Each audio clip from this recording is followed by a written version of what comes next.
এই সংস্কার শব্দটা আমার মনে হয় বর্তমান বাংলাদেশে সবচাইতে বেশি অপব্যবহারের শিকার হওয়া শব্দ। বিগত সময় আমার এখনো মনে আছে সেই বাংলাদেশে যখন এই আওয়ামী লীগের আগের যে 2টা বছর ছিল, যে সময় তত্ত্বাবধায়ক সরকার বাংলাদেশে দেশ পরিচালনা করেছিল, ওই সময় ব্যাপকভাবে সংস্কার শব্দটা খুব বেশি উচ্চারিত হতো এবং ওই সময় মানুষ এই শব্দটা দেখে নতুন করে আশা বুনতে শুরু করেছিল। কিন্তু পরবর্তীতে দেখা গেল সংস্কার বলতে লোকে যা বোঝে সরকার মহল তা বোঝে না, তাদের দিলের মধ্যেও সেটা থাকে না। এই বিগত এতগুলো মাস চলে গেল, আগস্ট থেকে শুরু করে সংস্কারের নামে এখনো পর্যন্ত কার্যকর দৃশ্যমান তেমন কিছু আমরা দেখছি না, কিন্তু উল্টো এমন কিছু দেখছি যেগুলো নিয়ে নতুন করে বিতর্ক শুরু হতে কোনো দ্বিধা হচ্ছে না। এই যেমন নারী বিষয়ক কমিশন, এই সরকারের তো সবচাইতে প্রায়োরিটি দরকার ছিল আওয়ামী লীগের বিচার করা, অপরাধীদের বিচার করা, নির্বাচন ব্যবস্থার সংস্কার করা এবং আর যাতে কখনো ফ্যাসিবাদ মাথাচাড়া দিতে না পারে সেটার ব্যবস্থা করা। এদের কি ঠাক্কাটা পড়লো হঠাৎ করে এই নারীবাদীগুলোকে খেপিয়ে দিয়ে এদেরকে সমস্ত নারীদের প্রতিনিধি সাব্যস্ত করে এই সংখ্যাগরিষ্ঠ মুসলমানের কলিজায় আঘাত করা এবং ধর্মানুভূতিতে আঘাত করে মুসলমানদেরকে রাস্তায় নামতে বাধ্য করা। এগুলো থেকে বুঝতে তো আসলে বাকি থাকে না তাদের ভেতরে খুব বেশি দেশপ্রেম কাজ করে না, তারা সংস্কার শব্দ ব্যবহার করে এই জাতিকে ধোঁকা দিতে চায়।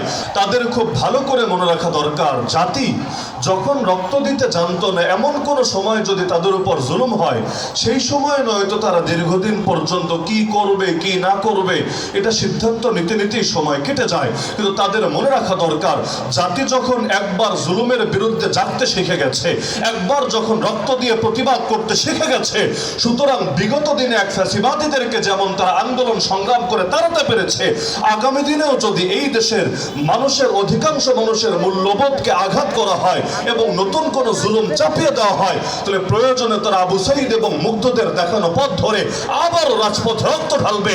তবুও নতুন যত জালেম এবং স্বৈরাচার আসবে, নতুন যত বিভিন্ন দেশের দালাল এই দেশে তৈরি হবে, ওদের সবাইকে উপযুক্ত জবাব দিয়ে ছাড়বে।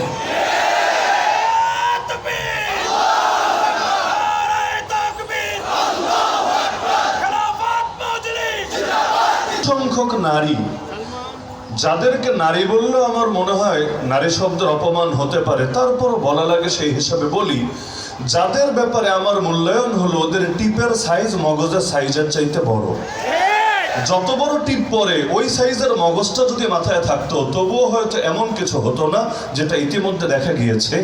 এরা এই নতুন বাংলাদেশে বিতর্কিত যে প্রস্তাবনাগুলো আনলো, আমার সবচেয়ে চিন্তার বিষয় হলো এটা, কমিশন তো আরো অনেকগুলো ছিল, তারাও তো তাদের রিপোর্টগুলো সরকারের কাছে দাখিল করেছিল, কিন্তু এই সরকারকে অন্য কোন রিপোর্ট নিয়ে এত বেশি আনন্দিত উচ্ছ্বসিত হতে দেখা যায় নাই যেই পরিমাণ এই বিতর্কিত নারী কমিশনের রিপোর্ট পেয়ে উচ্ছ্বসিত হতে দেখা গিয়েছিল।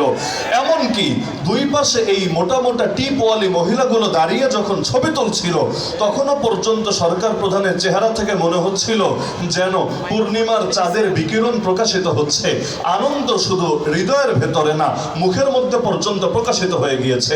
অথচ এই কমিশনের প্রস্তাব যদি বাস্তবায়ন করা হয়, না ধর্ম থাকবে না দেশ থাকবে, এই দেশের নারীদের এতকালের যে চিরাচরিত ঐতিহ্য আছে, সংস্কৃতি আছে, সবই তো যাবে বরবাদ হয়ে। এমনকি সরকার নিজে পড়ার আগে পর্যন্ত এটার পক্ষে সাফাই গাইতে শুরু করে দিল, এটা নাকি আরো বেশি করে ছাপিয়ে বিলি করা দরকার, মানুষ ব্যাপকভাবে পড়া দরকার। অদ্ভুত ব্যাপার, আরে আগে নিজে একবার পড়ে তো দেখেন, হাজার হাজার পৃষ্ঠা, এটা তো 2-4 মিনিটে পড়ার বিষয় না, আপনার পড়তেও সময় লাগবে। আগে পড়েন, তারপর ভালো নাকি মন্দ সেটা দেখা যাবে। আর সব দলের সাথে ঐকমত্য কমিশন বানিয়েছেন, সব রাজনৈতিক দলের সাথে, আন্দোলনের স্টেক হোল্ডারদের সাথে। আপনি আলোচনা পর্যালোচনা না করে এটাকে চূড়ান্তের মতো করে জাতির সামনে কিভাবে উপস্থাপন করতে পারেন, এই সরকারের আচরণ থেকে বুঝতে বাকি থাকে না নারী কমিশন যে প্রতিবেদন দাখিল করেছে এটা বিচ্ছিন্ন কোনো ঘটনা না, বরং এর সঙ্গে সরকারও জড়িত। শুধু সরকার না, তাদের পেছনে যারা আছে ওই নেপথ্যের নায়ক ওরফে খলনায়করা এর সাথে আসলে জড়িত। এই জালেমরা কখনো নিজেরা ক্ষমতায় আসতে পারুক বা না পারুক, সবসময় যারা ক্ষমতায় আসে তাদের কাঁধে সওয়ার হয়ে এক এক দেশের মধ্যে বিষ ছড়িয়ে দেওয়ার চেষ্টা করে। একটা ফতোয়া দিতে কোনো দ্বিধা নেই, যদি আমার এই ফতোয়াটা নিয়ে অনেকের ভেতরে কষ্ট লাগতে পারে, বিভিন্ন মিশ্র প্রতিক্রিয়া তৈরি হতে পারে, কিন্তু আমি আমার ইমানের দাবিতে আজকে নারায়ণগঞ্জ শহীদ মিনার থেকে এই ফতোয়াটাই স্পষ্টভাবে দিতে চাই। এই যে বিতর্কিত নারী কমিশন বাতিল করবে কি করবে ওই আলাপ পরে, এই বিতর্কিত নারী কমিশনে যে সমস্ত মহিলারা কাজ করেছে, যারা এই সমস্ত বিতর্কিত প্রস্তাবগুলো লিখেছে, এগুলোকে সমর্থন করেছে, এর সঙ্গে ঐকমত্য পোষণ করেছে এবং এগুলোকে বাস্তবায়ন করার জন্য চেষ্টা চালিয়ে যাচ্ছে, ওরা যদি নিজেদেরকে হাজারবার মুসলমান বলে দাবি করে, তবু আমাদের স্পষ্ট ফতোয়া, নিঃসন্দেহে ওরা বেঈমান, ওরা মুরতাদ, ওরা নিজেদেরকে মুসলিম পরিচয় দেওয়ার অধিকার রাখে না। হ্যাঁ, আগ থেকে যদি নিজেদেরকে মুসলমান দাবি নাই করে, তাহলে তো আর বেঈমান আর মুরতাদ নতুন করে বলার কোনো অর্থ হয় না। যদি আগ থেকে দাবি করেও থাকে, কিন্তু এটা দেওয়ার পরে পুনরায় ঈমান নবায়নের আগ পর্যন্ত, তওবার আগ পর্যন্ত আমরা তাদেরকে মুসলিম হিসাবে মনে করতে পারি না। সুতরাং একটা দুইটা প্রস্তাব নিয়ে কথা না, এখানে কথা হলো পুরো কমিশনটাই বাতিল করতে হবে এবং নতুন করে কমিশনটাকে ঢেলে সাজাতে হবে। আমি অবাক হই সরকারের ঔদ্ধত্য দেখে। যেই সরকার ক্ষমতায় আসলো শহীদদের রক্তের উপর ভিত্তি করে, নির্বাচিতভাবে নির্বাচন করে তো আর তারা ক্ষমতায় আসে নাই, তারা ক্ষমতায় এসেছে এত এত মানুষ, যার ভেতরে আপনারা নারায়ণগঞ্জবাসীও শীর্ষস্থানীয় পর্যায়ে আছেন। আপনাদের এত সমস্ত কোরবানির বদৌলতে যারা ক্ষমতায় এসেছে, দরকার ছিল তারা জনগণের প্রতিনিধিত্বের হকই চূড়ান্তভাবে বাস্তবায়ন করবে। অধিকাংশ জনগণ যা চায় সেটাই তাদের চাওয়া হবে। কিন্তু অবাক হয়ে লক্ষ্য করছি, এই হাজার হাজার না লক্ষাধিক মানুষ সোহরাওয়ার্দী উদ্যানে একত্রিত হয়ে এর আগে এবং পরেও বিভিন্ন প্রোগ্রামে অবিরতভাবে সরকারের কাছে দাবি করেই যাচ্ছে যে এই কমিশনটাকে বাতিল করো, প্রস্তাবনাগুলো বাতিল করো। আমরা অবাক হয়ে লক্ষ্য করছি এতগুলো দিন পেরিয়ে গেল, তাদের কোনো প্রতিক্রিয়াই নাই। ভাবটা কি এমন, শক্তের ভক্ত নরমের জম। এই যে এত মাস চলে গেল, 7-8 মাস চলে গেল, আওয়ামী লীগ নিয়ে কি করেছে? এই ফ্যাসিবাদীদের বিচারের ক্ষেত্রে কোন ঘোড়ার টিমটা তারা করেছে? এমনকি আমরা দেখতে পাই এই জোকার হামিদরা পর্যন্ত জাতির সামনে প্রকাশ্যে বুক ফুলিয়ে দেশ ছেড়ে চলে যাচ্ছে। আবার এই রাষ্ট্রপতি, বর্তমান রাষ্ট্রপতি, তার রাষ্ট্রপতির কার্যালয় থেকে নাকি গ্রিন সিগন্যাল যাচ্ছে, যার কারণে সেখানে ইমিগ্রেশন অফিসার এবং অন্যরাও তাকে ছেড়ে দিতে বাধ্য হচ্ছে। তো এই যে প্রকাশ্যে বুক ফুলিয়ে কাজগুলো করছে, এমনকি নারায়ণগঞ্জ থেকে আইভিকে গ্রেফতার করা হলো, ভালো কথা, গ্রেফতার তো অতীতে আমাদেরকেও করেছিল, আমাদেরকে তো একটা টু শব্দ পর্যন্ত করতে দেয় না মিডিয়ার সামনে। এমনকি এক হুজুর নারায়ে তাকবীর আল্লাহু আকবার বলেছিল দুঃখে কষ্টে, এটাকে নিয়ে পর্যন্ত কত লেখালেখি করেছে। এত বড় সাহস, নারায়ে তাকবীর বলে কিভাবে, আল্লাহু আকবার বলে কিভাবে, আর সেখানে মিডিয়ার সামনে দাঁড়িয়ে ব্রিফিং দিচ্ছে। আর পুলিশ অফিসাররা এবং পুলিশের অন্যান্য সদস্যরা দুই পাশে পেছনে এমনভাবে দাঁড়িয়ে আছে, মনে হচ্ছে প্রোটোকল দিচ্ছে, প্রোটোকল, প্রধানমন্ত্রী বক্তব্য দিচ্ছে আর তারা প্রোটোকল দিচ্ছে। আর তাদের সামনে দাঁড়িয়ে বুক ফুলিয়ে জয় বাংলা, জয় বঙ্গবন্ধু স্লোগান দিচ্ছে। আর এই 1500 শহীদ জীবন দিয়েছে, আবার নতুন করে ফাইজলামি স্লোগান শোনার জন্য। আর এত ভাইয়ারা এখন আহত হয়ে পড়ে আছে, ওদের মুখ থেকে এই সমস্ত স্লোগান পুনরায় শোনার জন্য। এগুলোর মাধ্যমে তারা কেমন জানে এই জাতিকে বার্তা দিতে চায়, ওরা নতুন করে আওয়ামী লীগের সাথে পরকীয়ায় মেতেছে এবং ইন্ডিয়ার নতুন দালাল হিসাবে সমাজে আবির্ভূত হতে যাচ্ছে। আমাদের কাছে এই রিপোর্টও আছে যে ভারতের বিভিন্ন পর্যায়ের ব্যক্তি এবং সংস্থার সাথে অফিসিয়াল এবং আনঅফিসিয়াল ভাবে ইতিমধ্যে কয়েক ডজন মিটিং তারা করে ফেলেছে। এই মিটিংগুলোতেও যে কি হচ্ছে আল্লাহ ভালো জানে। সুতরাং তাদেরকে এই বার্তাটাই দেওয়া দরকার যে এত শহীদের রক্তের পরে আপনারা ক্ষমতায় আসলেন এবং এটা খুব স্বাভাবিকই বটে, আপনারা চাইলেও চিরকাল ক্ষমতায় থাকতে পারবেন না। যতই সংস্কারের গল্প শোনান না কেন, দেখেন না আর কয়টা দিন, মানুষ যখন দেখবে এই শব্দ একটা আইওয়াশ আর অন্য ধোঁকা ছাড়া কিছু না, তখন তারা নির্বাচনের দাবিতে সবাই ময়দানে নামতেও হয়তো দ্বিধা করবে না। সুতরাং থাকবেনই আর কয়দিন, অন্তত ইজ্জতটা নিয়ে যান, যাবেন তো যাবেন, অন্তত ইজ্জতটা নিয়ে যান। না হলে মনে রাখবেন দুদিন পর আপনারাও কিন্তু আমাদের মতো জনতার কাতারে আসবেন, তখন পরিণতি কি হতে পারে সেটাও মাথায় রাখবেন। জাতির সঙ্গে গাদ্দারি করলে তখন এমন দৌড়ানি আর ঝাঁটার বাড়ি খাবেন, যেখানে যাবেন সেখানে গিয়ে বেইজ্জতি হবে। সুতরাং ইজ্জতের সঙ্গে বাঁচা, এটাই তো বড় কথা। সুতরাং এই যে এখনো যেমন পুরো ঢাকায় আপনারা জানেন শাহবাগ ইতিমধ্যে আন্দোলনকারীরা ব্লক করে রেখেছে এবং আজকে সন্ধ্যায় সরকার বৈঠক ডেকেছে। যদি এখানে আশানুরূপ কোনো ফলাফল না আসে, হয়তো পুরো ঢাকায় অবরুদ্ধ হয়ে যেতে পারে, আবারও মার্চের ডাক আসতে পারে। এরকম পরিস্থিতি যে হচ্ছে, এগুলো কি সরকারের নিজের হাতের কামাই না? জনগণের কষ্ট হচ্ছে। কষ্ট কার না হচ্ছে? যারা নিয়মিত যাতায়াত করে রাস্তাঘাটে, আন্দোলনের কারণে অবরুদ্ধ হলে কষ্ট তো সবারই হয়, কিন্তু এর দায় তো আন্দোলনকারীদের না, এর দায় তো সরকারের। কারণ তারা এতদিন পর্যন্ত এই ফ্যাসিবাদীদের বিপক্ষে অবস্থান নিল না, এমনকি আন্দোলন চূড়ান্ত চাঙ্গা না হওয়ার আগ পর্যন্ত কেমন জানি নিবেই না, এই টাইপের একটা অবস্থা। তাহলে কি সত্যের ভক্ত নরমের জন, এটাই তাদের মূলনীতি? এটাই যদি মূলনীতি হয়, মাথায় রাখবেন, আমরা আঙ্গুল সোজাও রাখতে জানি, প্রয়োজনে আঙ্গুল বাঁকাও করতে জানি। সারা দেশে এত প্রতিবাদ, এত বিক্ষোভের পরেও তারা একটা কথাও বলে নাই। আমাদের মেহমান বলেছেন, প্রধান উপদেষ্টা খুব হাসি মুখে এই প্রস্তাবনা গ্রহণ করেছেন। প্রিয় ভাইরা আমার, আজকের এই সমাবেশ এই সংস্কার প্রস্তাবনা নারী বিষয়ক প্রত্যাখ্যান করছে এবং এই কমিশনকে সম্পূর্ণ বাতিল করার জোর দাবি জানাচ্ছে। বাংলাদেশের মানুষ পরিবার ধ্বংসের এই চক্রান্তকে কোনো অবস্থাতে মেনে নেবে না ইনশাআল্লাহ। ওরা অতীতে আমরা তো খারাপ ভাষা প্রয়োগ করতে জানি না, ওরা আবার বলে যে আমরা নাকি খারাপ ভাষা ব্যবহার করি। আর আসলে আল্লাহ পাক চান না যে এক মানুষ খারাপ ভাষা প্রয়োগ করে। লা ইউহিব্বুল্লাহুল জাহরা বিসসুই মিনাল কাউল ইল্লা মান যুলিম। তো খারাপ ভাষায় এক পর্যায়ে আইসা পড়তে পারে যখন জুলুম করা হয়। এদেশের 92% মানুষের অন্তরে আপনারা আঘাত করেছেন। দু একটা খারাপ কথা এসে গেলে কিছু করার নাই। আপনাদের আজকে একটা ফতোয়ার কথা বলা হয়েছে, আমি বাংলাদেশের আলেমদের বলবো যে আপনারা ফতোয়া দেন যে মুসলমানের কবরস্থানে ওদেরকে দাফন করা হবে না, ওদের কোনো জানাজা বাংলার মাটিতে হবে না, যারা কোরআনের বিধানকে পরিবর্তন করার প্রস্তাব করেছে। ভাইরা আমার, ১,৫০০ মানুষ রক্ত দিয়েছে এক জালিমকে উৎখাতের জন্যে। যেই প্রস্তাব আপনারা করেছেন, কোরআনের উপরে হাত দেওয়ার কথা বলেছেন, বাংলার মানুষ ১০,০০০ মানুষ রক্ত দিয়ে হলেও এই প্রস্তাবকে রুখে দেবে ইনশাআল্লাহ। আজকে পরিষ্কার ভাষায় বলতে চাই, ইসলাম এবং কোরআন কখনোই নারী এবং পুরুষের মধ্যে বৈষম্য করে নাই। আল্লাহর নবী, আমরা যেহেতু আদর্শে রাজনীতি করি, ইসলামী আদর্শের কথা আমরা বলি, আমরা আজকে দলিল প্রমাণ সহকারে পেশ করতে চাই।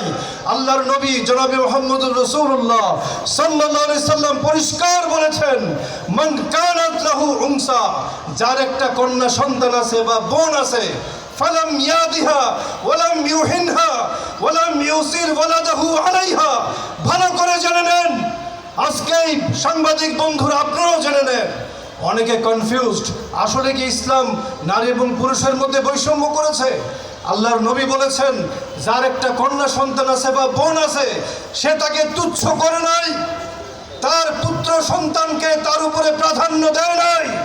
ভালো করে জেনে নেন, ওয়ালাম ইউসির ওয়ালাদাহু আলাইহা, এই মেয়ে সন্তানের উপরে পুত্র সন্তানকে প্রাধান্য দেয় নাই যে মানুষ, আদখালাহুল্লাহুল জান্নাহ, আল্লাহ পাক তাকে জান্নাতে প্রবেশ করাবে। আমাদের জীবদ্দশায় যখন পিতা জীবিত থাকে, মেয়ে এবং কন্যা সন্তান এবং ছেলের মধ্যে বৈষম্য করা আমাদের শরীয়তে হারাম করে দেওয়া হয়েছে। শুধু যখন পিতা মৃত্যুবরণ করেন, যখন ছেলেটার উপরে সমস্ত দায়িত্ব এসে পড়ে, সমস্ত লায়াবিলিটিসগুলো ছেলেকে বহন করতে হয়, তার স্ত্রীকে দেখতে হয়, ছেলে মেয়েকে দেখতে হয়, বৃদ্ধ মা বাবাকে দেখতে হয়, সমস্ত আর্থিক দায়িত্ব থেকে বহন করতে হয়। সেই ক্ষেত্রে শুধু ইসলাম বলেছে যে অনার্জিত একটা সম্পদ যেটা সে বাবা থেকে পাবে, সেখানে মেয়ে অর্ধেক পাবে, ছেলে তার চেয়ে দ্বিগুণ পাবে। এই একটা ক্ষেত্রে এটা সম্পূর্ণ যুক্তিসঙ্গত একটা সিদ্ধান্ত। আপনারা কি বলেন? এটা সম্পূর্ণ ইনসাফ। খরচের অনুপাতে কাউকে কম বেশি দেয়া এটা বৈষম্য বলে না, এটা বৈষম্য নয়। যে আল্লাহর নবী বিদায় হজের ভাষণে পরিষ্কার ঘোষণা দিয়েছেন, ওয়ালা হুন্না আলাইকুম কিসওয়াতুহুন্না বিল মারুফ। স্বামীকে তার স্ত্রীর সমস্ত আর্থিক দায়িত্ব, তার পোশাক, তার কাপড়, তার বাসস্থান ন্যায়সঙ্গতভাবে তাকে দায়িত্ব পালন করতে হয়, আমরণ এগুলো করতে হয়। শুধু সেজন্য আল্লাহ পাক তাকে একটু অনার্জিত শুধু উত্তরাধিকার সম্পত্তির মধ্যে তাকে একটু বেশি দিয়েছেন। খরচের অনুপাতে in proportion to the expense বেশি একটু দেওয়া, কম বেশি করে এটাকে বৈষম্য বলে না, এটা ন্যায্যতার দাবি ছিল। আজকে ইসলাম বিরোধীরা আজকে এই মিরাসের মহান বিধানকে ব্রিটিশের স্বৈর শাসকরা যেটাকে পরিবর্তন করার সাহস করেন নাই। 11 সালে হাসিনা উদ্যোগ গ্রহণ করেছিল, সেও পারে নাই। আজকে কোন দুঃসাহসে কোরআনের বিধানকে বদলানোর জন্য তারা প্রস্তাব পেশ করেছে। বাংলার মানুষ সবার রক্ত দিয়ে হলো এই চক্রান্তকে প্রতিহত করবে ইনশাআল্লাহ। প্রিয় ভাইরা আমার, আরেকটা কথা বলেই শেষ করব। আজকে আওয়ামী লীগ নিষিদ্ধ করার ব্যাপারে বললে অনেকে চুপ হয়ে যায়। বিএনপি বাংলাদেশের সবচেয়ে বড় দল, বাংলাদেশের মানুষ আপনাদেরকে সম্মান করে। আপনারা আওয়ামী লীগের দাবি নিষিদ্ধের দাবি করছেন না, এটা অত্যন্ত দুর্ভাগ্যজনক। তাহলে মানুষ কেন রক্ত দিল? যে দলটাকে বাংলাদেশ থেকে পালাতে মানুষ বাধ্য করেছে, এটা তো রাজনৈতিক দল না। হ্যাঁ, আমরা বলি যে রাজনৈতিক দল নিষিদ্ধ করা তো ঠিক না, মানুষকে কথা বলতে দেওয়া উচিত, এটা আমরাও মনে করি। কিন্তু আওয়ামী লীগ তো রাজনৈতিক দল, এটা তো মানুষকে পশু বানানোর কারখানা। আপনারা বুয়েটের নাম শুনেন নাই? Bangladesh university of engineering and technology, বুয়েটে কারা ভর্তি হয় বলেন তো? বাংলাদেশের সবচেয়ে মেধাবী ছাত্ররা বুয়েটে ভর্তি হয়। এমনকি অনেক ক্ষেত্রে মেডিকেল কলেজের চেয়েও অনেক বেশি কষ্টকর বুয়েটে ভর্তি হওয়া। এত মেধাবী ছাত্ররা, এই বুয়েটের ছেলেরা যখন ছাত্রলীগে যোগদান করলো, তারপর আপনারা দেখছেন সারা রাত নির্যাতন করে তাদের সহপাঠী আবরারকে তারা হত্যা করেছিল, ঠিক কিনা বলেন? এই মেধাবী ছাত্রগুলোকে ওরা পশু বানাই দিয়েছিল, ঠিক না? কি কথা বলেন না কেন? আওয়ামী লীগ কোনো রাজনৈতিক দল নয়, এটা মানুষকে পশু বানানোর কারখানা। সুতরাং বাংলাদেশের মানুষ 5ই জুলাই এবং 5ই আগস্ট এবং 4ই আগস্ট এই রায়কে ম্যান্ডেট দিয়ে ফেলছে বাংলাদেশের মানুষ। এই দেশে আওয়ামী লীগের রাজনীতি করার কোনো অধিকার থাকতে পারে না। সুতরাং যত দ্রুত পারেন চক্রান্ত পরিহার করে, ঢাকাতে ছাত্র রাজপথে নেমেছে, বাংলাদেশের মানুষের মনের আকুতির সঙ্গে সঙ্গতি রেখে দ্রুত সিদ্ধান্ত নিন, চক্রান্ত বন্ধ করুন। সমস্ত মহলকে বলবো যে বাংলাদেশের রাজনীতিতে হ্যাঁ তারা যদি পরিশুদ্ধ হয় সেটা ভিন্ন কথা। আজ পর্যন্ত আওয়ামী লীগ একটা অনুশোচনা প্রকাশ করে নাই। করেছে বলেন? এই যে আইবি রহমান কালকে সাংবাদিকদের সঙ্গে যখন কথা বলতেছিল, সে তার জয় বাংলার ঘোষণাকে আবার দৃঢ়তার সঙ্গে বলেছে আওয়ামী লীগ যা কিছু করেছে তার জন্য তার অনুতপ্ত একেবারেই নয়, ঠিক কিনা বলে? সুতরাং এই অবস্থায় বাংলাদেশের রাজনীতিতে আওয়ামী লীগকে পুনর্বাসন করার চক্রান্তকে রুখে দেওয়া হবে ইনশাআল্লাহ। আমাদের ছেলেরা গভীর রাতে নারায়ণগঞ্জ থেকে ঢাকায় তারা আন্দোলনে অংশ নিয়েছে। ইনশাআল্লাহ নারায়ণগঞ্জে আন্দোলন শুরু হবে ইনশাআল্লাহ। ইনশাআল্লাহ আওয়ামী লীগ নিষিদ্ধ করতে হবে। আপনার রাস্তার মধ্যে কুকুর দেখছেন? কুকুর দেখলেই দেখবেন কিছু মানুষ ঢিল মারতে যায়, দেখেন নাই? আওয়ামী লীগের একটা ছোট্ট মিছিল টিছিল দেখলেই দেখবেন সব মানুষ দৌড়ে মারতে যায়। কারণটা কি? এর কারণটা কি? এই আওয়ামী লীগের প্রতি মানুষের ঘৃণা। কারণ এই আওয়ামী লীগের ইতিহাসটাই হলো নিপীড়ন নির্যাতনের ইতিহাস, মানুষকে দমন পীড়নের ইতিহাস, মানুষের কণ্ঠকে টুটে ধরার ইতিহাস। বন্ধুরা আমার, সুতরাং আমাদের পরিষ্কার কথা, দ্রুত ইন্টারিম গভর্নমেন্টকে সিদ্ধান্ত গ্রহণ করতে হবে। তারা যদি শুদ্ধ হয়, তারা যদি অনুতাপ করে, তাদের মধ্যে ভালো লোক যারা 2-4টা আছে পরবর্তীতে দেখা যাবে। এখন আপাতত পরিষ্কার দাবি হলো যে এই দলকে নিষিদ্ধ করে রাজনীতিকে পরিশুদ্ধ করতে হবে। ঠিক আছে ভাই, আপনারা সমর্থন করেন? কারা কারা চান